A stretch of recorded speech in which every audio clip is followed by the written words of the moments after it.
2 Kings chapter 4. What do I have? Verse 2. Elisha said to her, "What can I do for you?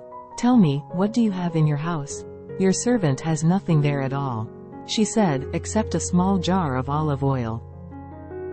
The bald prophet Elisha is plebeian in appearance. His master Elijah fought against King Ahab and Queen Jezebel, and won against the priests who served Baal and Asherah.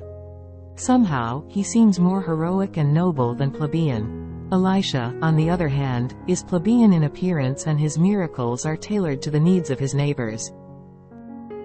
Among Elisha's disciples, a faithful disciple died, leaving only his family in debts. Because of this debt, his children were about to be sold as slaves. The disciple's wife came to Elisha and complained. Upon hearing her story, Elisha asked what she had in her house. With the single jar of oil she had, Elisha performed a miracle, enabling her to pay off her debt and live with her 2 sons. People often despair over their circumstances, saying they lack this or that, focusing on what they don't have or what they're short of.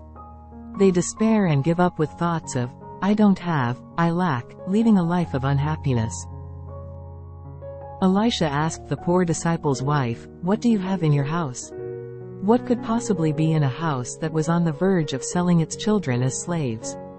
Anything useful and valuable would have already been sold or taken away. But what do you have? All she had in her house was a small jar of oil. A trivial thing, too embarrassing to even mention. But Elisha saved that household with that insignificant thing. He enabled them to pay their debt and live. Instead of thinking about what's lacking, what's not there, let's think about what we have.